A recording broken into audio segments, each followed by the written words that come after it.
তো আজকে হলো পয়লা বৈশাখ। তো সকলকে জানাই শুভ নববর্ষ। নববর্ষের অনেক অনেক শুভেচ্ছা ও ভালোবাসা। বড়দেরকে জানাই প্রণাম ও ছোটদেরকে অনেক অনেক ভালোবাসা।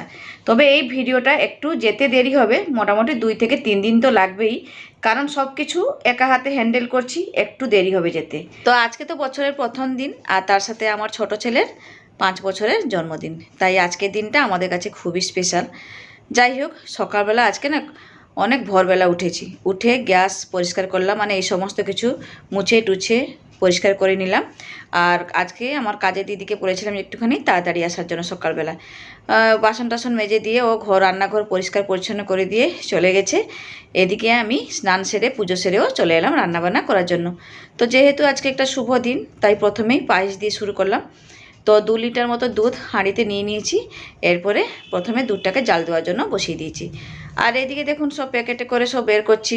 কৌটোর মধ্যে উচ্ছে পটল এগুলো সব কেটে রেখেছিলাম, মানে আগের দিন রাত্রিবেলা না মোটামুটি সব কিছু গুছিয়ে রেখেছি।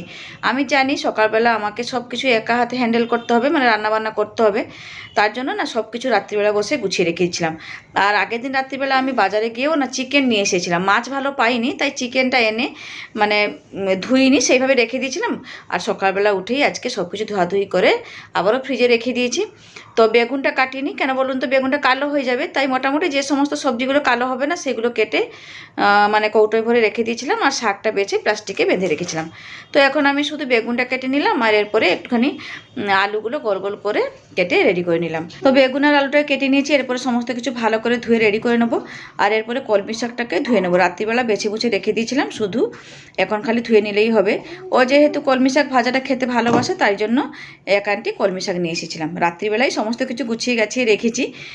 যাই হোক, এই দিকে দেখুন দুধটা না ভালো মতো ফুটে গেছিলো। এরপরে মানে গোবিন্দভোগ চালটা নিয়ে ধুয়ে ওই দুধের মধ্যে দিয়ে দিচ্ছি। ওই দুধের সাথেই ওই চালটাকে ভালো মতো করে একটুখানি মানে ফুটিয়ে নেব।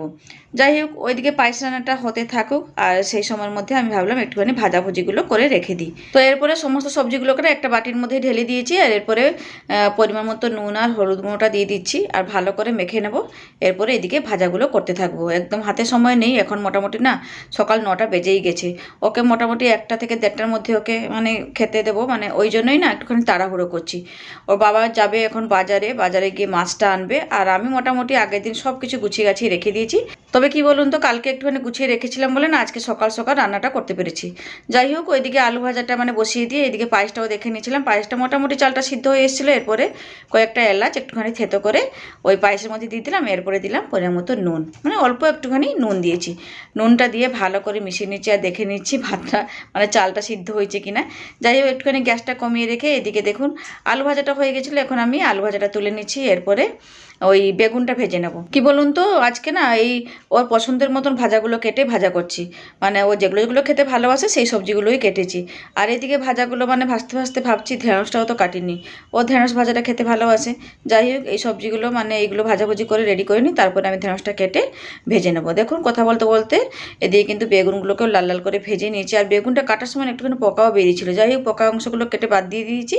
আর ওকে একটুখানি ভালো ভালো দেখে বেগুন ভাজাগুলো দিয়ে দেবো ওর ভাতের পাশে, তাহলে হয়ে যাবে।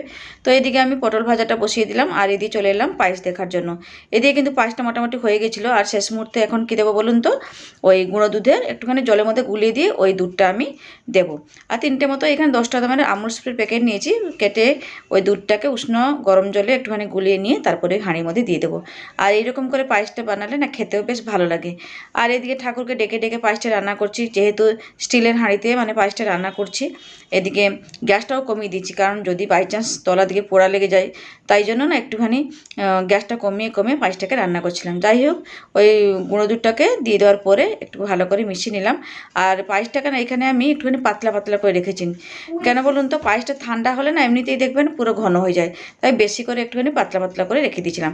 তো ওইদিকে না পায়েসটা মোটামুটি হয়ে গেছিলো, তাই একটুখানি গ্যাসটা কমিয়ে রেখে সোজা চলে এলাম এদিকে উচ্ছেটা ভাজার জন্য। উচ্ছে ভাজাটা বসিয়ে রেখে আবার চলে এলাম পায়েস দেখার জন্য। এখন আমি পায়েসের মধ্যে দিয়ে দিলাম পরিমাণ মতো চিনি। চিনিটা দিয়ে ভালো করে একটুখানি মিশিয়ে নিচ্ছি। এরপরে কিন্তু গ্যাসটাকে বন্ধ করে দেবো।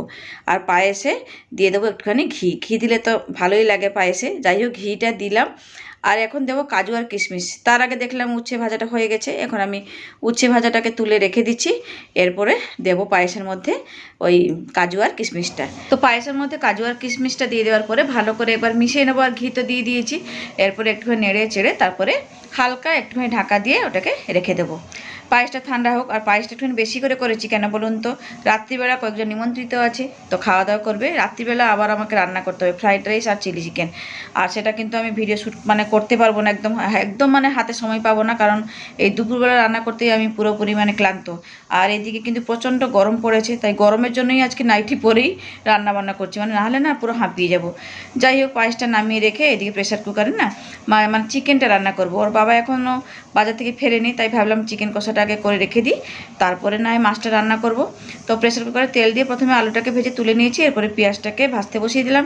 আর পেঁয়াজটা ভাজা হতে হতে ওইদিকে আমি আদা রসুনটাকেও বেটে নিয়েছি। দেখুন এদিকে পেঁয়াজটা লাল করে ভাজা হয়ে গেছে, এরপরে ওই আদা রসুন বাটাটাকে দিয়ে আবারও কিছুক্ষণের জন্য একটু নেড়ে চেড়ে লাল করে ভেজে নেব। তো আদা রসুন বাটাটাকে পেঁয়াজের সাথে একটুখানি ভেজে নেওয়ার পরে দিয়ে দিয়েছিলাম হলুদ গুঁড়ো, লঙ্কার গুঁড়ো, তারপরে কাশ্মীর লাল লঙ্কার গুঁড়ো। তো সব কিছুকে দিয়ে একটুখানি ভালো করে মশলাটা জল দিয়ে কষিয়ে নেওয়ার পরে অল্প একটুখানি চিনিও দিয়েছিলাম। তো চিনিটা দেওয়ার পরে মশলাটাকে না পুরো তেল ছাড়া অবধি ভালো করে কষে নিয়েছি। আর অল্প তেল মশলা দিয়েই আজকে কিন্তু চিকেনটা রান্না করব, যেহেতু প্রচণ্ড গরম পড়েছে আর ছেলে খাবে, যাতে অসুস্থ না হয়ে যায়, তাই জন্য একটুখানি অল্প তেল মশলা দিয়ে চিকেনটাকে রান্না করছি। দেখুন মশলাটা ভালো মতো কষে নেওয়ার পরে দিয়ে দিয়েছিলাম চিকেনগুলো। চিকেন বলতে এখানে শুধু 4টে মতো লেগ পিস ছিল। কি বলুন তো, আমি লেগ পিস দেখেই এই চিকেনটা এনেছি, কারণ বাচ্চারা খাবে, ভাগনা আছে, তারপরে আমার দেওরের মেয়ে আছে, আমার ছেলে আছে, তো সবাই খাবে, তাই জন্য একটুখানি বাচ্চাদের জন্য ভেবেই লেগ পিসগুলো এনেছি। আর বাচ্চাদের তো লেগ পিস হলে আর কিছুই লাগে না, তাই না? যাই হোক, ওইদিকে চিকেনটা কষা হতে থাকুক, আর ভাবলাম সেই সময়ের মধ্যে কয়েকটা ঢেঁড়স একটুখানি ভেজে নিই। ছেলে আমার ঢেঁড়স ভাজা খেতে ভালোবাসে, তাই জন্য নুন হলুদ দিয়ে মেখে ঢেঁড়সটাকে ভেজে তুলে নিয়েছি। তো অন্যদিকে ওর বাবা বাজার করে চলে এসেছে, মাছ বাজার, তার সাথে ছেলের জন্য টুকিটাকি সব কিছু কিনে নিয়ে চলে এসেছে। আর আমি মাছটাকে নিয়ে ভালো করে ধুয়ে এখানে থালার মধ্যে নিয়ে নিয়েছি, কয়েক পিস নিলাম। এরপরে মাছের মধ্যে একটুখানি পরিমাণ মতো নুন আর হলুদটা দিয়ে ভালো করে মেখে নেব। আর মেখে টেকে একটুখানি 2-4 মিনিট রেখে দেবো। আর সেই সময়ের মধ্যে ওইদিকে মাংসটাকেও দেখতে হবে, কারণ ওইদিকে না গ্যাসটাকে কমিয়ে কমিয়ে আর প্রেসারে ঢাকাটা দিয়ে দিয়ে উপরে একটু চাপা দিয়ে দিয়ে মাংসটাকে কষে নিচ্ছিলাম। প্রচণ্ড গরম লাগছে, কি বলবো, এই রান্না করতে করতে এখন প্রায় 11টা 11:30 বাজে।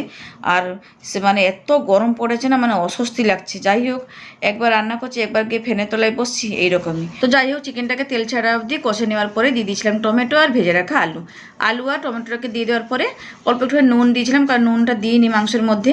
যাই হোক, পরিমাণ মতো একটুখানি বুঝে সুঝে নুনটা দিয়ে ভালো করে কষে নিয়ে তারপরে দিয়ে দিয়েছিলাম জলটা দিয়ে একবার ভালো করে মিশিয়ে নিয়েছি। এরপরে ঢাকা লাগিয়ে চিকেনটাকে রান্না করে নেব। তো ভাবলাম ওইদিকে চিকেনটা হতে হতে এদিকে আমি কলমি শাকটা ভেজে নিই। আর তার জন্য কড়াইতে ওই তেলের মধ্যে ফোড়ন দিলাম শুকনো লঙ্কা, আর দিলাম থেতো করা রসুন। একটুখানি লঙ্কা আর রসুনটাকে হালকা ভেজে নিয়ে তারপর দিয়ে দিয়েছিলাম কলমি শাকগুলো। আর কলমি শাকটা ভাজার সময় অল্প একটুখানি নুন দিয়েছিলাম, আর চিনি তো দিতে লাগে না, তাই নুনটা দিয়ে কয়েক মিনিটের জন্য একটুখানি নেড়ে চেড়ে ভালো করে ভেজে নিয়েছি। আর না, এই সমস্ত রান্নার সাথে আবার করব কাঁচা আমের চাটনি। আর আমগুলোকেও রাত্রিবেলা কেটে রেডি করে রেখেছি, আমটা কেটে ধুয়ে তারপর বাটির মধ্যে রেখে দিয়েছি। শাকটা ভেজে নিয়ে নামিয়ে নিয়ে তারপরে আমি চাটনিটা বসিয়ে দেবো। আর এদিকে রান্না করতে করতে না ছেলেকেও গিয়ে স্নান করাচ্ছি, আর ছেলের খিদাও পেয়ে গেছে, বলছে মামা খেতে দাও। আমার যে একটুখানি দাঁড়া, একটুখানি আমের চাটনিটা করি, মাছের ঝালটা করলেই হয়ে যাবে। আর ঝিঙে আলু পোস্ত একটুখানি রান্না করতাম। আর তারপরে ওকে জিজ্ঞেস করলাম, বলছে না আমি শুধু খালি চিকেন দিয়ে খাবো, আমি ওইসব কিছু খাবো না। যাই হোক, একটুখানি নিয়ম আছে দেওয়ার, তাই জন্য দেওয়ার কথা। তবে ঝিঙে আলু পোস্তটা আর করতে সময় পাইনি গো। মোটামুটি ভাজাভুজি চিকেন আর মাছের ঝাল আর এইসব দিয়ে দিয়েছিলাম। আর একটুখানি না ভাত আর ডালটাও না বসিয়ে দিয়েছিলাম। ডাল না দিলে তো হয় না, তাই জন্য ও তো মুগের ডাল খেতে ভালোবাসে না, তাই মসুর ডাল করেছিলাম। আর সাথে একটুখানি বাঁশকাঠি চালের ভাত করে দিয়েছিলাম। আর এইদিকে আমি রান্না করছি, তো আর যেদিকে তো ছেলের খিদাও পেয়ে গেছে, তাই ওর বাবাও একটুখানি আমার সাথে একটুখানি হেল্প করে দিচ্ছিল। শসা পেঁয়াজ টমেটো সমস্ত কিছু ওখানে কেটে রেডি করে দিচ্ছিল। ও হাতে হাতে না লাগলে আমি করতেই পারতাম না, কারণ একা হাতে কি এতগুলো করা সম্ভব। তো যাই হোক, আমি চাটনির জন্য প্রথমে তেলের মধ্যে না শুকনো লঙ্কা, কালো সর্ষে আর কিছুটা 5 ফোড়ন দিয়ে একটুখানি ফোড়নটা ভাজা ভাজা করে নিয়ে দিয়ে দিয়েছিলাম কাঁচা আমগুলো। দেখছেন তো বেশি করে একটুখানি চাটনি বানাচ্ছি, কারণ রাত্রিবেলা লাগবে, তাই পায়েস আর চাটনিটা একটুখানি করে রেখে দিলাম। আর বাদবাকি রান্নাগুলো ওই বিকাল থেকে শুরু করলেই হয়ে যাবে আমার। যাই হোক, আমগুলোকে একটুখানি ভালো করে সাঁতলে নিয়ে তারপর দিয়ে দিয়েছিলাম জল। আর ওই দিয়ে চাটনিটা হতে থাকুক, আমটা সিদ্ধ হতে থাকুক, সেই সময়ের মধ্যে এদিকে আমি মাছের ঝালটা রেডি করে নেব। তো প্রথমে মাছগুলোকে ভেজে নিচ্ছি তেলের মধ্যে দিয়ে। তো মাছটা ভাজতে ভাজতে এদিকে আমি শিলের মধ্যে মানে সাদা সর্ষে আর পোস্ত নিয়ে একটুখানি বেটে রেডিও করে নিলাম। যাই হোক, এদিকে মাছ ভাজাটাও হয়ে গেছে, আর একটা পেটি রেখে দেবো ছেলেকে। ওই 7 রকম ভাজা দিতে হয় না, 6 রকম ভাজাভুজি করেছি, আর একটা মাছের পেটি ভাজা দিলেই হয়ে যাবে। তো এখানে এই 2 পিস মাছ আছে, এগুলোকেও তেলের মধ্যে দিয়ে একটুখানি উল্টে পাল্টে দিলাম। তো এদিকে মাছ ভাজাটা হতে থাকুক, আর এদিকে না মানে আমটা সিদ্ধ হয়ে গেছিলো, এরপরে আমি দিয়ে দিলাম পরিমাণ মতো চিনি। আর আমটা না এতটাই টক, বেশি করে একটুখানি চিনি লেগেছে। যাই হোক, একটু চিনিটা দিয়ে 2-4 মিনিট ভালো করে ফুটিয়ে নিয়ে বাটির মধ্যে ঢেলে নিলাম। আর চাটনি তো রান্না হয়ে গেছে, এদিকে মাছের ঝালটাও না রেডি করে নিয়েছি। আর মানে মোবাইলটা গরম হয়ে গেছিলো গো, তাই জন্য মানে শ্যুটটা করতে পারিনি। যাই হোক, একটুখানি তেলের মধ্যে কালো জিরে ফোড়ন দিয়ে বেটে রাখা সর্ষে পোস্ত বাটাটাকে জলে গুলিয়ে দিয়ে দিয়েছিলাম। এরপরে নুন, চিনি, হলুদ গুঁড়ো মানে সব কিছু দিয়ে তারপরে জল ঢেলে দিয়েছিলাম। এরপরে ওই মাছগুলো দিয়ে ভালো করে ফুটিয়ে নিয়ে নামানোর আগে ওই 2টো চেরা কাঁচা লঙ্কাও দিয়ে দিলাম। এরপর ভালো করে মিশিয়ে নিচ্ছি। আর মাছের ঝাল তো রান্না হয়ে গেছে, এরপর নামিয়ে নেব। তো যাই হোক, মোটামুটি রান্নাবান্না শেষ করলাম। চলুন আরও একবার দেখিয়ে দিই, মানে বলে দিই আজকে কী কী রান্না করলাম। এখানে দেখুন পায়েস রান্না করেছি, আর তার সাথে এখানে 6 রকমের ভাজা করে রেখেছি। কলমি শাক, উচ্ছে ভাজা, ঢেঁড়স ভাজা, পটল ভাজা, আলু ভাজা, বেগুন ভাজা, আর সাথে চিকেন কষা করেছি। আর এখানে করেছি মসুর ডাল, আর এখানে সর্ষে পোস্ত বাটা দিয়ে কাতলা মাছের ঝাল করে রেখেছি। যাই হোক, এরপরে ছেলের থালাটা আমি একটুখানি সাজাচ্ছিলাম, আর ওর বাবা ওইদিকে কিন্তু গুছিয়ে রেখেছিলো অনেকটা, মানে আমার কাজ এগিয়ে রেখে দিয়েছিল। আমি শুধু খালি এখানে একটুখানি সাজাচ্ছি। আর বাটিতে বাটিতে করে একটুখানি মাছের ঝাল, ডাল, চিকেন, পায়েস এগুলো সব বেড়ে নিয়েছি, আর থালার মধ্যে একটুখানি সব রকম ভাজাভুজি দিয়ে দিলাম। তো মোটামুটি এখানে আমি সব কিছু সাজিয়ে নিয়েছি। আর ওর বাবা ছেলের জন্য নিয়ে এসেছে আইসক্রিম, মাজা, আর মোটামুটি কয়েক রকমের চিপসের প্যাকেট, তার সাথে বিস্কিটস, ক্যাডবেরি, মোটামুটি যতটুকুনি পেরেছে সব কিছু গুছিয়ে ছেলেকে দেওয়ার চেষ্টা করেছে, যেহেতু 5 বছরের জন্মদিন। তো যাই হোক, 5 বছরের জন্মদিনে ছেলেকে যতটুকু পেরেছি একটুখানি গুছিয়ে গেছে দেওয়ার চেষ্টা করেছি। আর ও দাদা থাকলে বাড়িতে ও আরও আনন্দ করতো। যাই হোক, ও তো বাইরে থাকে। যাই হোক বন্ধুরা, আজকের ভিডিওটা কেমন লাগলো অবশ্যই কিন্তু কমেন্টস করে জানাবেন। তাহলে থাকলাম, সবাই ভালো থাকবেন, সুস্থ থাকবেন।